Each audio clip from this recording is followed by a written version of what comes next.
I'm Dr. Lauren Hungler, naturopathic doctor and creator of the Healthy AF Mom Show, the show that helps tired millennial moms take back control of their energy, calm their cravings, beat the bloat, understand their postpartum bods, and get better quality sleep. On today's episode, we're going to be chatting all about PMS and more specifically, cramping and period pain. In this bite-sized episode, we're going to learn about one is period literacy, the nuts and bolts of your hormones and how it works and how it cycles. Number 2 is why you might be experiencing pain during your cycles. And number 3 is looking at 7 different foods that we can add into your diet that have been shown to help reduce inflammation and reduce pain throughout your monthly cycles. Before we dive in, I invite you to check out my Healthy AF 15 coupon code, all caps.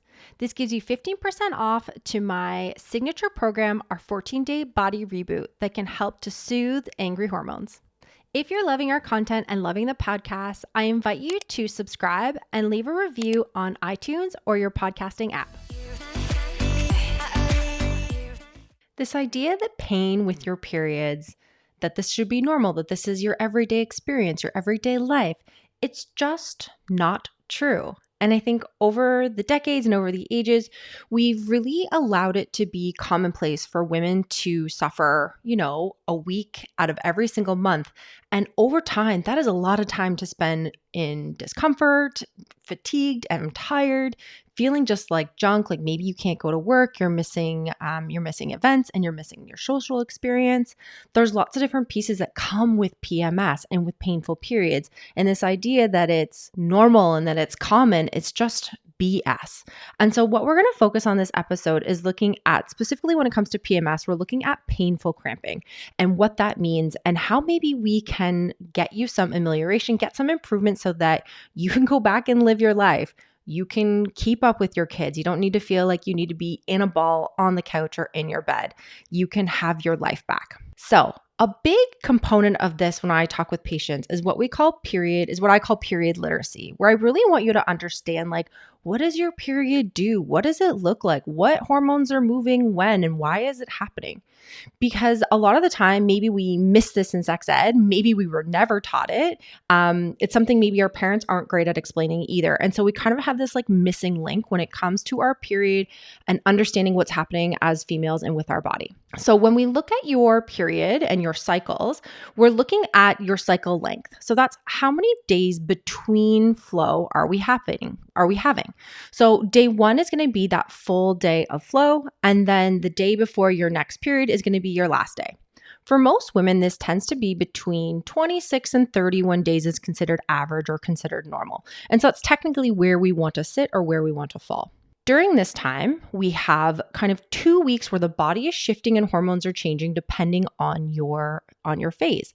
So in the first 2 weeks of your cycle, usually from day 1 to day 14, this is your follicular phase. So your follicular phase is really your body's time to choose the best egg. That's what we're really going for. We're trying to select that good quality, that fantastic egg, and that's what we're going to choose. So your follicle stimulating hormone, or your FSH, rises.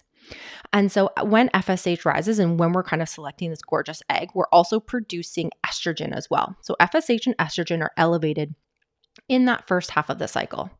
Halfway through your cycle, we're going to get this LH surge, or your luteinizing hormone. And this is basically the body's like kickstart to be like, great, love the egg we've picked. Now let's like kick it out into the world. So when our LH surges, your egg is released and it goes out into the great wide world of the fallopian tubes. And that's where it starts like traveling down. Halfway through your cycle, that's day 14, so your luteinizing hormone surges. And then what happens in that latter half, or what's called your luteal phase, or that second half of your cycle, this is when progesterone really starts to rise. And so progesterone's job is to help build and thicken that lining, making it nice and juicy. If we were trying to get pregnant, that's what's going to maintain our pregnancy in that first part of our the first trimester. And so progesterone rises in that second half. So we can see this like oscillation of when hormones are active and when we start to see them diminish. And so when it comes to your flow, this is when just before your progesterone starts to lower. So if we're not trying to get pregnant, we're not trying to make babies, The natural rhyme and rhythm is that progesterone starts to drop out, and this is your body's signal to release that uterine lining, because usually what we want to do is we want to build it up once a month. And so when this uterine lining is shed or is lost, that's when we're going to see flow and we're going to see our period. Usually flow lasts for between 1 to 6 days on average for most women, and then we're starting the whole cycle over again with that first day of flow being day 1. So we can see this kind of like ebb and flow of our hormones, this nice cycle syncing that's happening for our body. And so making sure that we're supporting our hormones can be really important. And what most of the time is happening here is that when we slough off that uterine lining, which is a totally normal thing for our body to do, what can happen is that your uterus starts to contract. And so this is sometimes when we can get that experience of like pain and cramping. And so prostaglandins are going to be an inflammatory molecule that's released. And so this pro-inflammatory prostaglandin is released, and that's kind of that experience of pain. So if we have a system and if we have a female body that's been under more chronic and more constant inflammation, we tend to see those women have more intense pain and more sensitivity to those prostaglandins. There's other reasons why you might be having pain with your period as well. So this isn't just saying like painful periods are only involved with PMS. We can also have something called endometriosis. We could also have some uterine fibroids. So it's always really important to get a workup and to make sure that we're targeting your health and your female hormone health from the right perspective, because the reasons why that thing is happening is really important when it comes to treatment strategies. Across the board though, like I said, inflammation is kind of at the crux here. They're at the root or the stem of everything, right? So when we've got more inflammation, and inflammation can be coming from processed foods, we can come from high inflammatory oils and vegetable oils in our diet. It can come from chronic stress, creates a lot of internal and systemic inflammation, dysregulation of blood sugar, so not having great blood sugar balance, and maybe a diet that's a little bit low in protein and fiber and fat, that can create a lot of inflammation.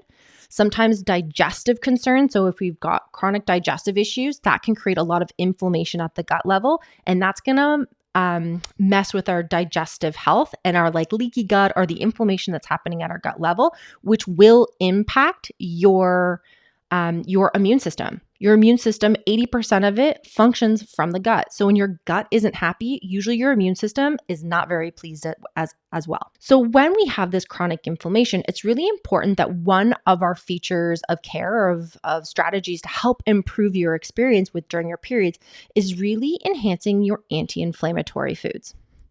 And I think what to drive home here is really important is that like you can have a positive impact on your period experience and on your female health. I think what we've kind of lost sometimes in medicine, women right now regularly go into their family doctor and are like, I'm having really painful periods. And our only system of care right now is usually birth control, or it's going to be a hormonal IUD most often, or putting women on high anti-inflammatories and painkillers like naproxen, or sending them home with like extra dosing like Midol, Tylenol, Advil, any of our anti-inflammatories. And that's kind of our scope of improvement. And so sometimes this kind of disempowers us where it's like, well, the only thing I can do is go on birth control. And so that's just not true. There's things that we can do from a diet, from a lifestyle. There are herbs, there are nutrients that can really improve your PMS experience and basically reduce that pain and intensity of cramping every month that you're experiencing it, so that you can go back to work, or so that you don't feel like you have to take days off, where you can function for your family, where you don't have to be out cold on the couch or curled up in a ball hugging your heat pack. Those things don't have to be your life and don't have to be your story. And so there are places that we can make changes when it comes to your period to help you feel better, to feel like yourself, and to make that period a bit more effortless, where it's not something you're dreading every single month, where you're like, oh my God, is it here? And what the heck am I in for? We want to almost have that like surprise experience. My favorite is when patients come back and they're like, oh my gosh, my period came and I like didn't even know what was happening. Those are my favorite stories, because that's really when we start to like make changes for you and really impact the quality of your life. So when we want to talk about are some really important features when it comes to improving that experience. And what we're going to chat about is how to reduce inflammation overall. And there's some really fantastic foods and nutrients, herbs we're going to kind of just quickly chat about. But you always want to talk to a practitioner. Having a strategy and having a plan is going to be one of your most important aspects when it comes to your health. Trying to always DIY things doesn't always necessarily work and usually takes you longer to get from point A to point B. And as we talked about, there's other reasons why pain can be happening. So we just want to make sure we're not missing anything. We've had some labs run. We know that there's not anything else of concern happening. And so then we can kind of look at like, okay, maybe it is PMS and we can approach it from the strategy. But if it's something where it's endometriosis, uterine fibroids, there's different strategies and different ways that we treat that. So let's jump into some of these big anti-inflammatory pieces that we want to talk about. So as we kind of touched on was like digestion, right? So one of our really important features is getting your digestion happy and healthy and kind of like humming on all cylinders, right? We want to have it as a happy place where you're going regularly. We're not having really painful cramping or painful bloating. We're digesting our foods appropriately, so you're not seeing them out in the stool. We're not having daily heartburn, right? So all these are kind of those digestive features where if you're ticking off the list where you're like, ooh, I fall into a bunch of these categories, it's something that we want to take inventory of, and that might be the place to start. So with digestion, a really good aspect that we can start with is adding in something like bone broth. So bone broth is a fantastic resource to help reduce and quench inflammation. It adds in some of our anti-inflammatory proteins like proline and glycine. And so those can be really fantastic at helping to heal the gut back up. So if we're having that inflammatory cascade that's happening, making sure your gut is happy and healthy can be really important in helping to reduce inflammation across the board so that we're not experiencing as much pain. Bone broth, you can drink it. So you can make your own. So you can do it in a crock pot. You can do it in an Instant Pot. We also have lots of features where you can get powdered bone broth now too, where you would just mix it with water. Lots of the time I have patients just kind of like drink it as like a warm tea during the day and have about 250 mils or 1 cup a day. And that can really kind of set you up. It's also got great collagen in it. It's got some of those really important features when it comes to healing up our gut and reducing that leakiness and having a really positive impact on your gut bacteria. Because at the end of the day, they're the ones that are kind of pulling the levers when it comes to your inflammatory cascade. So number 2 is going to be looking at turmeric. So turmeric is probably one of my favorite things. And what we want to remember with turmeric is going to be the herb, right? Turmeric is that like yellow spice that makes curry its gorgeous color. The tricky part with turmeric is that the part that's anti-inflammatory in turmeric is called curcumin. And so when we use turmeric as a spice, only about 2 to 5% of that is actually those curcumin or curcuminoids that are the anti-inflammatory components. So what that means sometimes is like the dosing of turmeric tends to be really, really high because you need to eat so much of it to get that active aspect. What we do now is that you can supplement with specifically with curcumin, the anti-inflammatory component. And so what we do is that we ramp that up in your supplement or in your diet. And so with curcumin, we can get supplements, we high dose them, and then we also kind of make them more absorbable for the body. So we attach that curcumin to a fat so that it's easily absorbed by the digestive tract.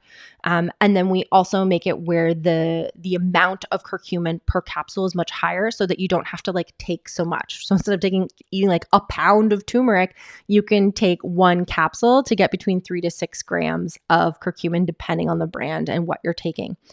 But it's a great just general anti-inflammatory. So it can help to reduce that experience of pain, reduce your sensitivity to prostaglandins, and kind of reduce the inflammation across the body in general, but can be really helpful for dysmenorrhea or for painful periods. So that's turmeric. Number 3 that we're going to have a little quick chatty chat about is that we're looking at adding in just our greens. Right? So adding in greens can be a really important feature when it comes to cranking up the antioxidants in your diet. Antioxidants are going to be this powerhouse aspect of nutrition that helps to quench inflammation, right? So if you think of inflammation as like fire, you want to throw like water on it or the blanket on it, right? Antioxidants do that for us. And so we find them really robust in our fruits and our veggies. And so sometimes when we talk about fruits and veggies, people are really good. They're like, I hear fruits. Yes, I'll incorporate those. You also really want to ramp up your veggies. And so leafy greens are a really important aspect where if you can put them into your diet a bit more consistently and really ramp up your antioxidant status, this can reduce pain and inflammation overall. Number 4 that we're going to talk about is salmon. So salmon can be a really fantastic incorporation as well. We're going to find lots of our omega-3 fatty acids, which again are going to be our anti-inflammatory component when it comes to our fatty fishes. So salmon, having it once to twice a week would be a great addition into your diet to help really ramp up those anti-inflammatory omega-3s.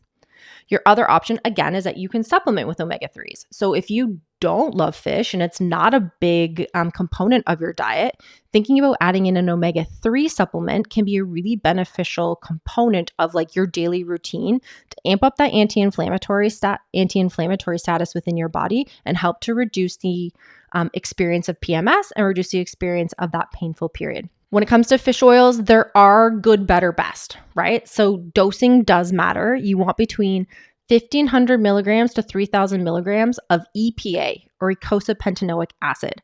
This is going to be the part that makes fish oil anti-inflammatory. And so we want to kind of get it more robust when it comes to your supplement.